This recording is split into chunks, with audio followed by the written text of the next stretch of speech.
Brits with learning disabilities will be prioritised for COVID jabs by the government. Advisors urged GPs to invite 150,000 extra people after research revealed they were at higher risk of death. It comes as DJ Jo Whiley pleaded for people such as her sister Frances, who has a rare genetic syndrome, to be vaccinated as quickly as possible. The BBC presenter has previously questioned why she was offered her vaccine before Frances, 53, who has Cri du Chat genetic syndrome. Frances caught COVID in her care home just days before she was set to be jabbed and was left fighting for her life in hospital. The Joint Committee on Vaccination and Immunisation, JCVI, had already said people with severe and profound learning disabilities are part of Group 6, all adults aged 16 to 64 with underlying health conditions. It meant adults with less severe learning disabilities are not currently prioritized, but the JCVI is now advising the NHS to invite all people on the GP Learning Disability Register for their jab, regardless of how severe their disability is. Recent analysis for the JCVI showed a higher risk of mortality and morbidity in those on the GP register with the most severe learning. It said GP systems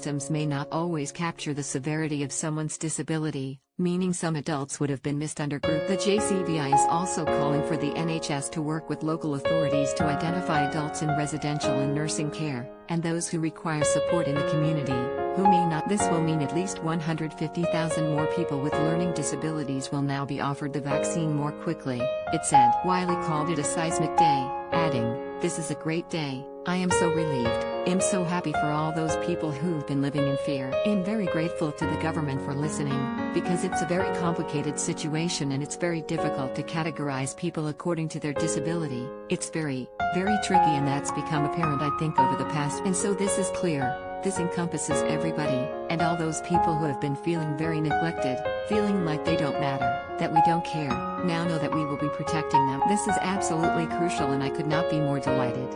This is a massive step forward." The DJ also told the BBC the change was going to prevent other people dying. Whiley's sister has now been discharged from hospital after what was the worst week of her life. On Tuesday, she tweeted a video of her sister putting her thumbs up and clapping, updating followers, "It's hard to believe we've gone from discussing palliative care on Friday night to sitting on her favorite bench drinking cups of tea." Professor Wei Shen Lim, COVID-19 chair for JCVI, said, "We support the NHS operational plan for anyone on the GP Learning Disability Register to be invited now for vaccination as part of Priority Group 6, and to reach out in the community to identify others also severely affected by a learning disability but who may not yet be registered." Professor Anthony Harden, JCVI Deputy Chairman, acknowledged there had been some inequalities in the rollout to those with learning. He told the Science and Technology Committee that letting local leaders to decide was the most straightforward way, but added, "I do accept that has led to some inequalities throughout the country." Care Minister Helen Waitley, responding to updated advice from the Joint Committee on Vaccination and Immunisation, said, "I have heard firsthand how tough this pandemic has been for people with learning disabilities and their families. We are determined those more at risk from COVID should be vaccinated as soon as possible." Following the JCVI's updated advice and to make this process simpler and faster,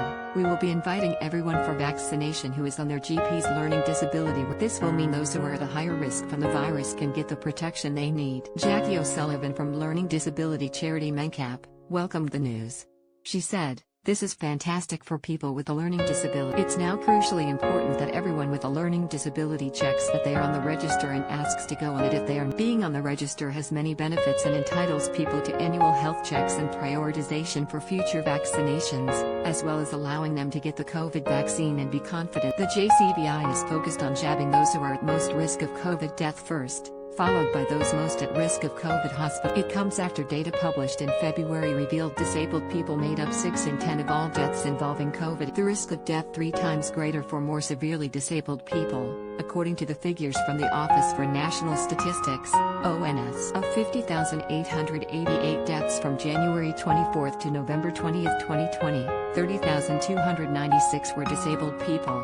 5% disabled people made up 17.2% of the study population, therefore suggesting that they have been disproportionately affected by the pandemic. Disability was self-reported by people from the 2011 census, and included those whose day-to-day activities were limited a little or. Richard Kramer, chief executive of National Disability Charity Sense, said, "Disabled people are 3 times more likely to die from COVID-19 than non-disabled people. This is even greater for particular groups, such as those with a learning disability. And yet, throughout this pandemic, disabled people and their needs haven't been prioritized."